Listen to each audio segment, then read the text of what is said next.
J'ai été renié par toute ma famille après avoir été faussement accusé d'avoir couché avec la fiancée de mon cousin. Maintenant, la vérité a enfin éclaté. Sérieusement, comment ma vie a-t-elle pu en arriver là? Je n'arrive même pas à réaliser. Ma famille m'a renié, mes amis m'ont tourné le dos, et je suis même banni de mon pub préféré. Je jure que je n'ai rien fait pour mériter ça. Bon, laissez-moi commencer par me représenter. Je m'appelle Alex, et voici l'histoire de l'enfer que je vis et qui a commencé il y a environ 3 mois. J'avais l'honneur d'être l'un des garçons d'honneur de mon cousin, Ethan, qui allait épouser Chloé. Chloé était l'une de mes amies les plus proches depuis que nous étions tout petits à jouer sous les arroseurs. Le jour du mariage est arrivé, et j'étais occupé à diriger les invités vers leur siège. Tout était normal jusqu'à ce qu'Ethan déboule, entraînant un groupe de garçons d'honneur et d'autres personnes derrière lui, tous l'air agités. Ethan m'a regardé et a grogné, « Alex !» Avant même que je puisse murmurer une réponse, bam. Un coup de poing m'a atterri en plein visage. Puis bam, bam, une série de coups. Il hurlait en me frappant, « Comment as-tu pu faire ça ? Je sais tout. » Les garçons d'honneur sont finalement intervenus, l'arrachant de moi. J'étais stupéfait, mon esprit tourbillonnait et je ne comprenais rien. Qu'est-ce qui se passe? Qu'est-ce que j'ai bien pu faire? Ils m'ont rapidement sorti de la pièce, me laissant avec une tonne de questions en tête. L'arrêt suivant fut la clinique. Ma lèvre était enflée, mon nez saignait, et mon œil gauche devenait noir et bleu. Le docteur m'a soigné et m'a demandé si je voulais porter plainte, mais tout ce que je voulais savoir, c'était pourquoi Ethan avait pété les plombs. Mon père m'a envoyé un texto, « Le mariage est annulé. Tu as jusqu'à la fin de la journée pour récupérer tes affaires et quitter la maison. » C'est quoi ce bordel? Je ne vivais plus chez mes parents depuis des mois, mais j'y gardais encore quelques affaires. Ce message était comme un autre coup dans le ventre, et je me suis précipité chez eux pour obtenir des explications. Quand je suis entré dans la maison, mes parents, mes frères et sœurs me fixaient comme si j'étais un criminel. C'est là que j'ai compris, on m'accusait d'avoir couché avec Chloé, la future femme d'Ethan. Quoi? J'étais sous le choc. J'ai immédiatement nié, mais personne ne m'a écouté. Mon frère m'a jeté un sac contenant mes affaires à mes pieds et m'a mis à la porte. Dégage. Et ne reviens jamais. J'étais complètement désorienté, ne sachant pas ce qui se passait ni d'où ça venait. J'ai essayé de contacter Ethan pour une explication, mais il avait bloqué mon numéro. Appeler n'importe qui dans la famille se soldait par des cris ou un raccrochage au nez. J'ai finalement décidé d'appeler Chloé. Le premier appel fut une catastrophe. Nous crions tous les deux et nous nous rejetions la faute, mais une fois calmés, nous avons réalisé que quelque chose n'allait pas. Nous étions tous les deux pris au piège, mais nous n'avions aucune idée de qui avait dit ça, ni pourquoi. Pour éviter d'aggraver les choses, nous avons convenu de ne pas nous voir en personne et de communiquer par texto et email pour reconstituer le puzzle. Peu importe nos efforts, nous nous heurtions constamment à des impasses. Tout le monde croyait que nous avions une liaison, mais quand nous demandions des preuves, il restait muet. Quand j'ai finalement réussi à parler à Ethan, il m'a demandé de prouver que je n'avais pas couché avec Chloé. J'étais abasourdi. Ma famille a coupé les ponts, mes connaissances m'ont tourné le dos, et même mes cafés et pubs préférés refusaient de me servir. Il s'est avéré qu'Ethan avait des relations un peu partout et n'hésitait pas à s'en servir. Après qu'Ethan a quitté son appartement, la famille de Chloé l'a abandonné et ses amis se sont évaporés. Pour couronner le tout, ses collègues lui rendaient la vie impossible. Je n'en pouvais plus, alors j'ai dit à Chloé que je quittais cette ville sans avenir. Elle a accepté, et nous avons décidé qu'il valait mieux que nous prenions des chemins séparés et que nous recommencions nos vies ailleurs. Retour en arrière, 5 ans plus tard. Cela fait 5 ans que je n'ai pas eu de vraie conversation avec ma famille. 5 ans depuis le quasi-mariage de mon cousin Ethan. À l'époque, on m'avait accusé d'avoir couché avec Chloé, sa future femme. Ces accusations étaient complètement inventées, mais qui s'en souciait? Ethan m'a frappé devant tout le monde, le mariage a été annulé, et toute ma famille m'a tourné le dos. Au début, j'ai essayé de laver mon honneur, les suppliant de me croire, mais après un certain temps, j'ai réalisé que c'était inutile. Alors, j'ai tout laissé derrière moi et j'ai déménagé. Chloé a vécu la même chose. Sa famille a également cru au mensonge et l'a renié. Elle a donc, elle aussi, décidé de repartir à zéro, mais dans un autre état. Les accusations incessantes et les commérages m'épuisaient, alors j'ai décidé de couper tous les liens avec les gens de mon ancienne vie, à l'exception de Chloé. Elle était la seule à comprendre pleinement ce que j'avais traversé. Nous sommes restés en contact via les réseaux sociaux et quelques appels téléphoniques occasionnels, mais c'était tout. Depuis 3 ans, je suis avec Olivia, une femme extraordinaire. Je lui ai raconté toute l'histoire avec Chloé, chaque détail douloureux. Étonnamment, bien qu'elles ne se soient jamais rencontrées, Olivia et Chloé s'entendent à merveille. Elles partagent même une passion pour un G-game. Une semaine sur 2, elles se connectent sur Zoom, sirotant du vin et grignotant, tout en discutant de livres et de la vie. C'est incroyable. Olivia et moi sommes invités au mariage de Chloé le mois prochain, ce qui sera la première fois que je la verrai en 5 ans. J'ai aussi de grands projets. Je vais demander Olivia en mariage. Pas au mariage, ni même pendant ce voyage. Je ne veux pas faire de l'ombre au grand jour de Chloé. Mais la perspective de partager ma vie avec Olivia se renforce de jour en jour. Alors, pourquoi je vous raconte tout ça? Parce que la semaine dernière, quelque chose s'est produit qui m'a choqué jusqu'au plus profond de mon être. Un fantôme du passé a décidé de refaire surface. Mise à jour. Ce jour-là, Olivia était en télétravail. Elle le fait souvent ces derniers temps quand elle ne veut pas affronter les embouteillages. Son travail est assez flexible. Je n'ai pas cette chance. Olivia m'a contacté vers l'heure du déjeuner. Elle m'appelle rarement quand je suis au travail, donc voir son nom s'afficher sur mon téléphone en pleine journée m'a semblé suspect. Sa voix était tremblante lorsqu'elle m'a raconté ce qui s'était passé. Après être sortie déjeuner dans notre restaurant de shawarma préféré, elle est rentrée et a trouvé une lettre collée sur la porte, « Il faut qu'on parle. Je reviendrai ce soir. » Bien qu'il n'y ait pas de signature, elle a supposé que c'était pour moi, car mon nom était sur la porte. Olivia était terrifiée par le mot, alors elle a verrouillé toutes les portes et est restée à l'intérieur toute la journée. Quand elle m'en a parlé, j'ai demandé à partir plus tôt du travail et je suis rentré en vitesse. Nous sommes restés éveillés tard ce soir-là, attendant de voir qui avait laissé le mot. Et même si je ne pensais pas que c'était nécessaire, je n'ai rien dit quand Olivia a attrapé une batte de baseball et l'a posée à côté du canapé. Elle était clairement sur les nerfs, et je ne voulais pas empirer les choses. Mais personne n'est venu, et la nuit fut silencieuse. Pendant les 2 jours suivants, rien ne s'est passé. Pas de notes étranges, pas de visites inattendues, juste un silence bizarre et inquiétant. Puis, le soir du 3e jour, la sonnette a retenti. J'ai ouvert pour voir un homme debout, l'air épuisé, comme s'il n'avait pas dormi depuis des jours, et sentant légèrement l'alcool. « Salut Alex », a-t-il commencé, sa voix rauque et familière. Ça fait un bail. Un frisson m'a parcouru l'échine dès qu'il a parlé. J'ai reconnu la personne en face de moi, c'était Ethan. Honnêtement, je ne voulais pas laisser entrer Ethan. La dernière fois que nous nous étions parlé, il m'avait presque jeté un verre de bière au visage. Alors, quand il est apparu à l'improviste, je n'étais pas vraiment prêt à lui dérouler le tapis rouge. Voici comment s'est déroulée notre première discussion. « Ethan, tu ne m'invites pas à entrer ? » Moi, non, je ne crois pas que ça va arriver. Ethan, d'accord, c'est juste.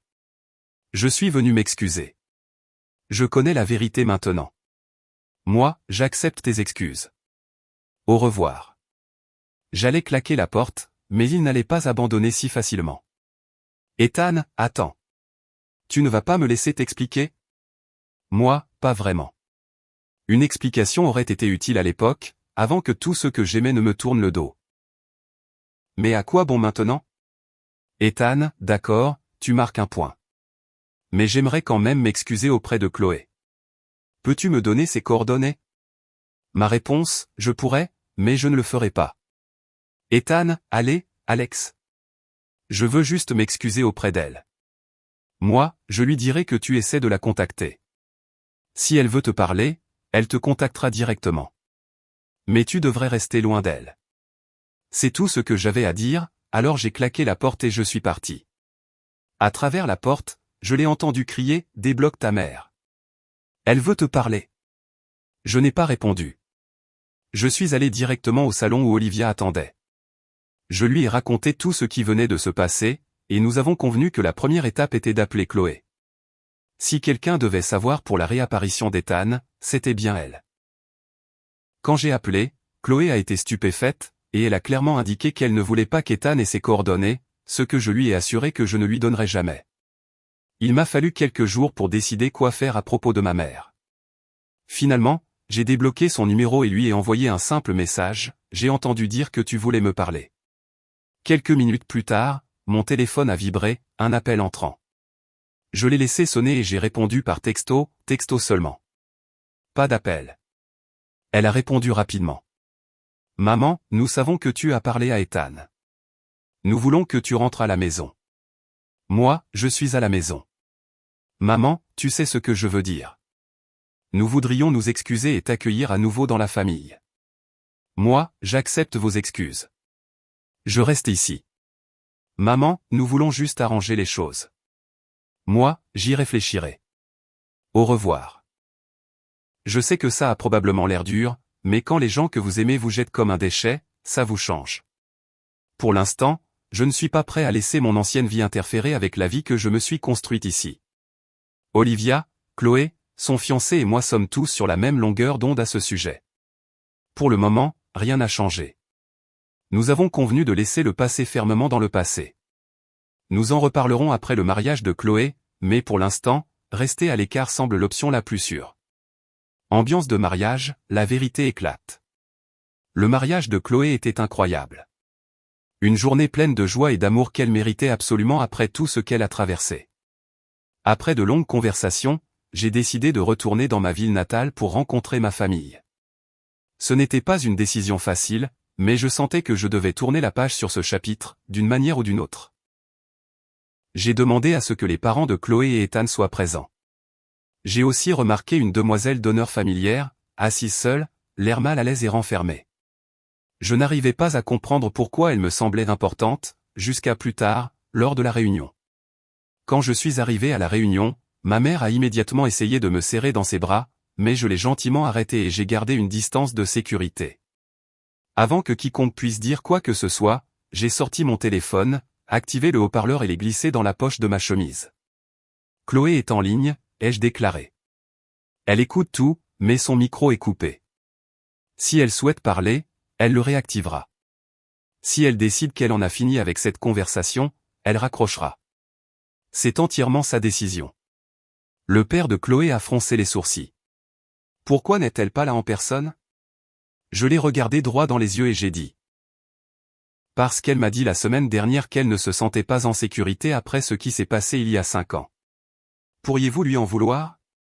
Ce jour-là, Ethan ne s'est pas contenté de me frapper, il a aussi giflé Chloé et ne lui a même pas donné la chance de se défendre. En entendant cela, le visage d'Ethan est devenu pâle et un murmure d'inquiétude a parcouru la pièce.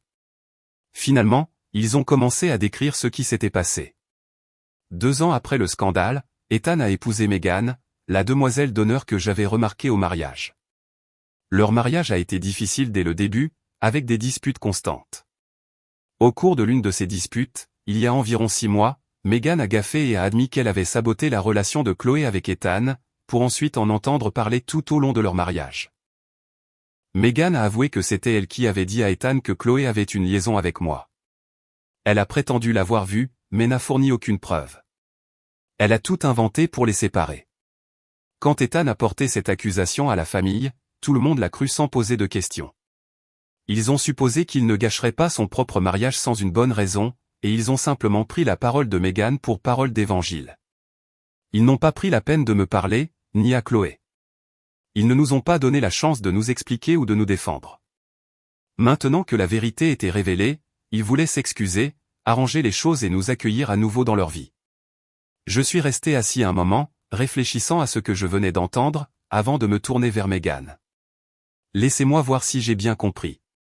Tu voulais tellement être avec Ethan que tu as détruit la vie de Chloé pour l'écarter. Tu as bâti ton bonheur éphémère sur des mensonges, en trahissant ceux qui te faisaient confiance. N'étais-je qu'un dégât collatéral?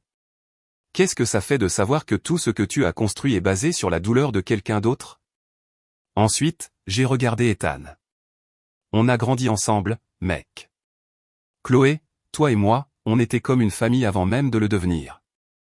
Mais au lieu de venir nous voir, tu as simplement cru à ces mensonges et tu as détruit nos vies. Comment as-tu pu faire ça? Finalement, je me suis adressé aux parents de Chloé et aux miens. À vous deux, je poserai la même question. Vous nous avez élevés. Je pensais que vous saviez qui nous étions. Mais dès la première plainte, vous n'avez même pas engagé une conversation civilisée. Vous n'avez pas cru que nous méritions la chance de nous défendre. Vous avez simplement supposé le pire et nous avez balayés. Comment avez-vous pu faire ça? Personne n'a rien dit. Ils sont restés assis là, en silence. Après une longue pause, j'ai continué, je sais où j'en suis avec vous tous maintenant. Vous avez clairement montré il y a 5 ans que vous ne pensiez pas que Jean valait la peine. Pas un appel, pas une discussion. Vous m'avez montré ma place, mais elle n'est pas ici. Je ne peux pas parler pour Chloé. Elle prendra sa propre décision sur la suite. Si elle accepte vos excuses, elle vous contactera, mais n'y comptez pas trop. Quant à moi, j'en ai fini. Je retourne à ma vraie maison, celle que j'ai construite après que vous m'ayez tous abandonné. Et même si je suis soulagé de savoir enfin ce qui s'est passé, tout cela aurait pu être évité si l'un de vous ici avait fait preuve de bon sens il y a 5 ans. Peut-être que cet endroit ressemblerait encore à un foyer. Je suis sorti, j'ai de nouveau bloqué leur numéro et j'ai contacté Chloé pour m'assurer qu'elle n'avait rien manqué de crucial. Nous avons tous les deux décidé que c'était la fin de l'histoire et que nous resterions sans contact avec toutes les personnes impliquées. Le lendemain matin, en quittant la ville en voiture, j'ai ressenti un sentiment de clôture. Ce serait la dernière fois que je reviendrais ici. Mon avenir m'attendait à la maison, avec Olivia. J'avais déjà la bague, et il était enfin temps de lui demander de m'épouser. Objectif fiançailles, un nouveau départ. Et c'est ainsi que ma vie a tourné une nouvelle page. Après toute la douleur et la perte, j'ai trouvé le vrai bonheur.